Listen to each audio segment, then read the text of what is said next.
दक्षिणी दिल्ली के आशा किरण अपार्टमेंट में इस वक्त मैं मौजूद हूं और ये वो अपार्टमेंट है जहां पर भूमिहीन कैंप में तोड़ने वाले झुग्गियों में लोग रह रहे थे। उसके बाद इन लोगों को यहां पे घर दिया गया था। अब आपको बता दें कि यहाँ की जो हालत है वो बद से बदतर हो चुके हैं। कारण क्या है, एक बार कारण भी मैं तस्वीरों में दिखलाना चाहूँगा।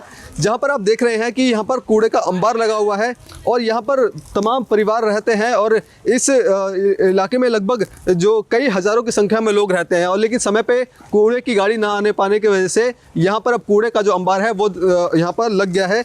और आपको बता दूं कि जिस दौरान मैं आपको ये खबर दिखा रहा हूँ, इतनी ज़्यादा बदबू यहाँ पे आ रही है कि यहाँ पर खड़ा हो पाना बेहद मुश्किल है। और अब समझिए कि आशा किरण अपार्टमेंट में रहने वाले जो लोग हैं वो किस तरह की जीवन यहाँ जीने के लिए मुश्किल जो खड़ी हो रही है। हालांकि लोगों का कहना है कि यहाँ पर कई बार शिकायतें हैं जो स्थानीय पार्षद को दी जा चुकी है, स्थानीय नेताओं को दी जा चुकी है, लिखित में भी दी गई है, लेकिन बावजूद अब यहाँ पर कोई भी सफाई का जो इंतजाम है वो नहीं किया गया है। एक बार यहाँ से दिखाइए, जहाँ तक आप नजरें डालेंगे केवल आपको कूड़े का अंबार दिखेगा और ऐसा वैसा नहीं है। लगभग अगर अनुमान लगाया जाए तो 200 से 300 मीटर की दूरी पर पूरा इसी तरह से कूड़ा है। ये कूड़े में बहुत ज़्यादा बदबू आ रही है। आप अंदाज़ा लगाइए कि यहाँ के जो लोग हैं वो किस तरह रह रहे होंगे। अब शाम का वक्त है, लोगों को मजबूरन पंजाब केसरी को बुलाना पड़ा क्योंकि यहाँ के स्थानीय नेताओं को शिकायत देने के बावजूद भी यहाँ पर कोई जो हल है वो नहीं निकल पाया है। एक बार तस्वीरें उधर भी दिखा दिए, देखो चमचमाती हुई बिल्डिंगें आपको दिख रही होंगी, लेकिन चमचमाती बिल्डिंग के बगल में किस तरह से एक नरकीय हालत में लोग जीने के लिए मजबूर है। कुछ लोगों से भी जुड़ेंगे किस तरह से वो यहाँ पर अपना जीवन यापन कर रहे हैं और किस तरह की समस्या है खासतौर पर यहाँ पे आ रही है। कब से है ये हाल? ये छठ पूजा से एक दिन पहले से, मतलब 26 तारीख से हमने 26 तारीख को एमसीडी को पैसे देके कूड़ा उठवाया था। उसके बाद से आज तक मतलब 20 से 25 दिन के करीब हो गए ये कूड़ा नहीं उठा गया। हमने चिट्ठियां दी हैं, चिट्ठी में जवाब हमारे पास आता है एमसीडी से पर डे कूड़ा उठ रहा है, पर यहाँ पर ग्राउंड पे कोई कूड़ा नहीं उठ रहा। जो एमसीडी के सुपरवाइजर हैं जो कूड़ा उठाने आते हैं वो हमारे से पैसों की डिमांड करते हैं। पैसे दोगे तो कूड़ा उठेगा, नहीं तो नहीं उठेगा। और जो गाड़ियाँ यहाँ पर आती हैं वो एमसीडी की आती हैं, जो डंपर आते हैं वो एमसीडी के आते हैं कूड़ा उठाने के लिए, जब भी हमारे से पैसे मांगे जाते हैं। तो क्या कहना चाहेंगे, कभी स्थानीय निगम पार्षद को आपने शिकायत दी है तो उनका क्या कुछ कहना होता है? क्या आपने तस्वीरें वहां तक भेजने की कोशिश करी? निगम पार्षद को कहा है, पर यहाँ पर हमने एमसीडी से डायरेक्ट बातचीत हो रखी है। इन्हों का यहाँ पर कूड़ा उठाने का काम एमसीडी का है। एमसीडी के जेई को भी फ़ोन करा जाता है डेली पर डे। कल भी फ़ोन करा था, आज भी मैंने मैसेज डाला एक्शन साहब को जेई उसके एमसीडी के, पर वो कहते हैं भेज रहे हैं पर भेजते नहीं, क्योंकि हमें झुग्गी वाला समझते हैं ना, इसलिए कोई भेजता नहीं है। क्योंकि हम झुग्गी से आए हैं, मोदी जी ने मकान तो हमें बढ़िया दे दिए, पर अधिकारियों की सोच हमारे लिए झुग्गी वालों की है, इसलिए हमारे साथ ऐसा दुर्व्यवहार हो रहा है। देखिए, एक बड़ा आरोप है क्योंकि जिस तरह से इन झुग्गी वालों को पक्के मकान दिए गए हैं, इनका कहना है कि जो अधिकारी हैं वो इनको झुग्गी वाला समझते हैं और यही बड़ा कारण है कि इनकी सुनवाई नहीं होती। बार बार शिकायतें दी जाती हैं, लेकिन ना ही तो एक्शन साहब और ना ही यहाँ पर जो जूनियर इंजीनियर हैं वो इनकी सुनवाई करते हैं और ये लोग आज मजबूरन यहाँ पर आने के लिए मजबूर हैं। और क्या कहना चाहेंगे, किस तरह के जो अब यहाँ के हालात हैं वो खासतौर पर देखा जा रहा है और किस तरह की परेशानी होती है? अगर ऐसा कूड़ा रहेगा तो बच्चे बीमार होंगे, बीमारी फैलेगी। अगर ये हम तो बोल रहे किसी तरीके से कूड़ा उठ जाए, अगर ये कूड़ा नहीं उठेगा तो बीमारी हमारी फिर ज़्यादा हो जाएगी, फिर डॉक्टर के पास जाना पड़ेगा, फिर ये होगा वो होगा। तो इससे बढ़िया देखो कितना कूड़ा है, ये उठना चाहिए कि नहीं उठना चाहिए। ये 15 दिन से लगभग आप शिकायतें दे रहे हैं, लिखित में भी आपने शिकायत दे दी है, लेकिन बावजूद प्रशासन की ओर से एक कोई कान में जू नहीं रखा जा रहा है। क्या करेंगे फिर आगे अगर इस तरह का कूड़ा नहीं उठेगा? प्रशासन के खिलाफ क्या कुछ आप एक्शन लेंगे? एक्शन यही लिया जाएगा जो सब मिल के, ठीक है, हमारे यहाँ के जो विधायक है उनके पास जाना होगा और कंप्लेंट करना होगा। और 1.5 महीने से ऐसे पड़ा हुआ है, उठा ही नहीं रहा है। शिकायत वगैरह सब कुछ हो चुका है, तब भी नहीं उठा रहे हैं।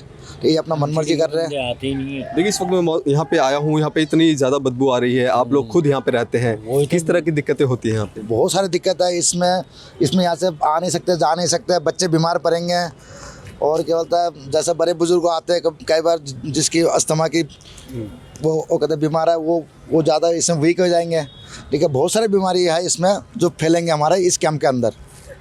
क्या मानते हैं कि जिस तरह से भारत सरकार ने आप लोगों को फ्लैट दिया गया है, इसकी देखरेख ठीक से प्रशासन द्वारा ठीक से नहीं की जा रही?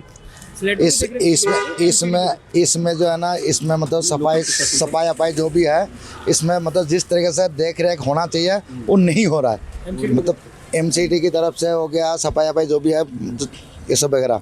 मानते हैं कि भारत सरकार द्वारा दिए गए हैं, प्रशासन को भी एकदम एक्टिव मोड पे होकर के इस तरह इस जो समस्या है समस्या का समाधान निकालना चाहिए। पूरा समस्या का समाधान निकालना चाहिए। डीडीए और आरडब्ल्यूए की तरफ से पर डे चिट्ठी लिखी जा रही है एमसीडी को।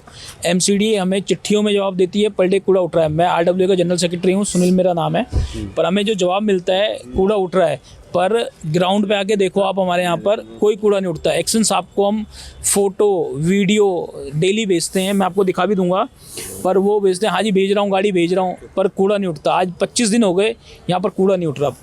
आप जो बोल रहे हैं लगातार आप डायरेक्ट एमसीडी के कांटेक्ट में हैं और आप अपनी शिकायतें दे रहे हैं, कभी स्थानीय जो लोकल पार्षद हैं उनसे कभी शिकायत करी आपने? हमारे जो पार्षद है उनका अंदर लगता नहीं है, मतलब जो काम के हिसाब से ये डीडीए का लैंड है, एमसीडी कूड़ा उठा सकती है, उसके अलावा पार्षद का कुछ यहाँ पर मैटर है नहीं। पार्षद जी की जानकारी में है मैटर, पार्षद जी को फ़ोन करके बताते हैं हम ये ऐसी समस्या है, पर कूड़ा तो उठाना एमसीडी का काम है। अब क्या करेंगे? अब इतने दिन से आप जो लगातार शिकायतें कर रहे हैं, कोई एक्शन नहीं लिया जा रहा है इसके अलावा। अभी कूड़े का खत्ता तो समझिए कि कूड़े का खत्ता अभी बड़े रूप में ले रहा है। क्या कहना चाहेंगे कि अगले एक हफ्ते तक नहीं उठा तो अगला कदम क्या रहने वाला है आप लोगों का? क्या प्रशासन के कान तक बात पहुंचाने के लिए क्या कदम उठाएंगे आप लोग? हम आज चिट्ठियाँ लिख रहे हैं एमसीडी को। मंगलवार को हम यहाँ से सीएम के घर पे सुबह आवास पे जो जन सुनवाई होती है उस पर हम यहाँ से कॉलोनी के बस भर के लोगों को लेके जाएंगे और यहाँ की समस्या बताएंगे। ठीक है, तो एक बार तस्वीरें दिखला दीजिए। कहीं ना कहीं अपने आप में जो परेशान कर देने वाली तस्वीर है, क्योंकि यहाँ पे जो तमाम जो लोग हैं वो रहते हैं और उसका बैक साइड में इस तरह का कूड़े का अंबार लग जाता है। कई बार शिकायतें दी जाती है, स्थानीय पार्षद से लेकर डायरेक्ट एमसीडी तक दी जाती है, लेकिन बावजूद यहाँ पर कोई हल नहीं निकलता। लोगों का कहना है कि प्रशासन से लगातार गुहार लगा रहे हैं कि इस कूड़े के अंबार को ख़त्म करें, ताकि जो बीमारियां हैं, क्योंकि अब मौसम है वो सर्दियों का शुरू हो चुका है और ऐसे में जब बदबू आती है तो कहीं ना कहीं बीमारी का एक घर है वो कहीं ना कहीं तैयार होता है। इनका साफ तौर पे यही कहना है कि प्रशासन से केवल गुहार ये लगाते हैं कि आशा किरण अपार्टमेंट को साफ सुथरा रखने के लिए प्रशासन भी अपना सहयोग दे, आम जनता दे रही है। इसके अलावा अगर 15 दिन से लगातार जो गुहार है लगा रहे हैं लेकिन बावजूद कोई एक्शन नहीं लिया जा रहा, इनका अगला कदम रहेगा कि आने वाले समय में ये दिल्ली के मुख्यमंत्री रेखा गुप्ता के आवास पर जनसुनवाई के दौरान पहुंचेंगे और अपनी जो समस्या है वो बताएंगे। अब ऐसे में देखना होगा कि वाकई में इस खबर चलने के बाद क्या प्रशासन पर असर पड़ेगा, क्या इस आशा किरण अपार्टमेंट को जिस तरह से सौंदर्यकरण शुरुआत में देखा गया था अब कूड़े के अंबार में तब्दील होता जा रहा है, क्या इस कूड़े के अंबार को खत्म करके जो लोगों की समस्या है उस पर समाधान मिल पाएगा या नहीं। कैमरा पर्सन कमलेश कुमार के साथ में संदेश सक्सेना, पंजाब केसरी.com, दिल्ली।